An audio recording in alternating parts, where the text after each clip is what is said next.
आजिर दिन में भारतवर्ष पृथ्वीर मानव संबलर गोटे प्रमुख क्षेत्र कहले अत्युक्ति हेब नहीं। आज जेतिकी विकासोन्मुखी राष्ट्र हूँ विकसित राष्ट्र हूँ से भारतवर्ष को अनैछंती कौन पाई आम पाखरे 140 कोटी रु अधिक जनसंख्या अच्छी से स्किल जनसंख्या हो सेमी स्किल जनसंख्या हो अनस्किल जनसंख्या हो से किसी असुविधा ना किंतु मानव संबलटा हूँ भारतवर्षर आज दिन में सबुठ बड़ शक्ति विश्व में आम तृतीय समृद्ध अर्थनीति होगा जाऊँ पंचम समृद्ध अर्थनीति अच्छा $5 ट्रिलियन इकोनॉमी कथा आसूची किंतु जदि ये समाज सुस्थ न रहिबो ताहले देश जो लक्ष्य रखी देशर नागरिक माने जो लक्ष्य रखिंट ता केबे भी साकार हो पारिबो नहीं। तेणु ये समाज को सुस्थ रखा हेले एवं जो कथा आमर डॉक्टर्स माने कहिसंती जो मोटापण को दूर करने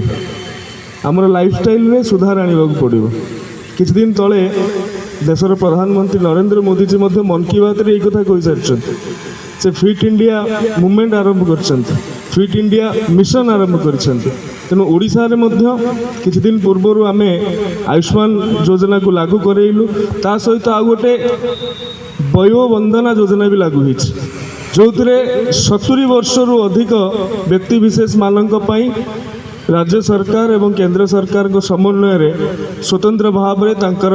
हेल्थ केयर पर व्यवस्था अच्छी किंतु आम सेठी को जीवा नहीं। मु जो कथा कहूली prevention is better than cure सरकार व्यवस्था करिसेंती किंतु आम चाहिबू ओडिशार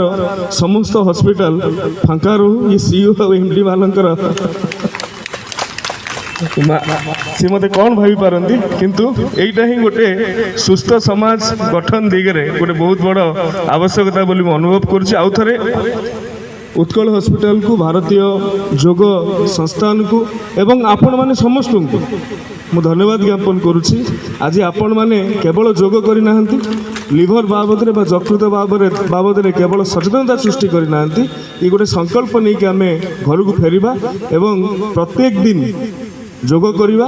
प्रत्येक दिन किछि ना किछि आमे एक्सरसाइज करिबा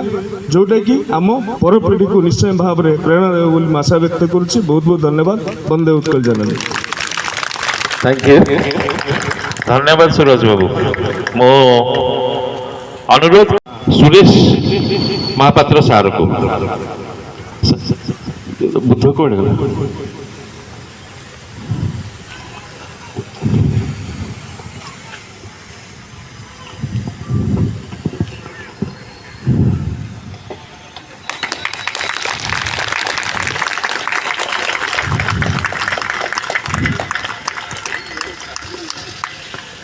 What a pleasurable moment, sir. Thank you for your presence.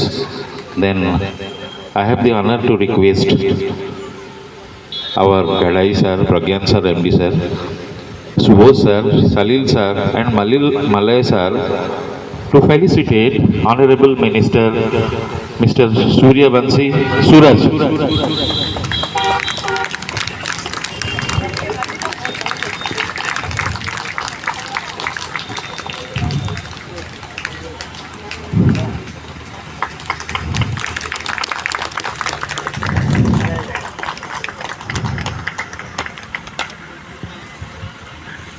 Mahapatra sir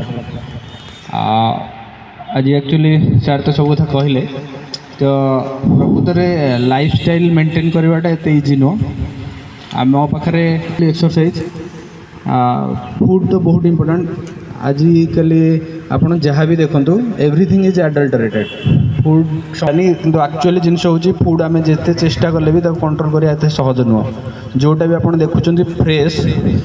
either it is vegetable or food whatever तापर केते कोटिंग रोचे केते वैक्स रोचे आप जानी ना तो फूड हैबिट तो निश्चय आपन को चेंज करिया पड़ो निज हिसाब रे। एक्सरसाइज भी बहुत इम्पोर्टेंट आउ जदि आम यहाँ को आम लाइफस्टाइल अर्ली लाइफ आम पकाऊना ताले गोटे एज पर आप चेष्टा कले भी पारे तेणुक फास्ट फूड तो मैंने it is something like poison type मगे खाईदे इवन लेट नाइट रे भी खाईदे मैक्सिमम लोकंर गोटे हैबिट आम ऑन टाइप रो जिते लेट नाइट रे इजिली अवेलेबल मगे देले ऑनलाइन ले खाईदे घरे न बनले भी इट्स ओके तेणुक गोटे जिनस समस्ते मेंटेन करिया कथा नाइट टाइम फूड एक्चुअली आज साइंस आफ्टर 7 9टा पर्यंत but after 7 PM adults are not allowed to eat एटा जदि मेंटेन करिवे आपनकर मैक्सिमम प्रॉब्लम सॉल्व हो जिवो तो एटा गोटे मेसेज आज दिन रे थैंक यू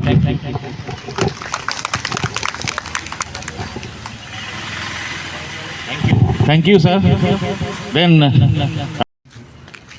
भारी इंटरेस्टिंग फैक्ट्स कहले बहुत बहुत धन्यवाद आप गहन सकाल सकाल प्रोग्राम कर उत्साह दूसरी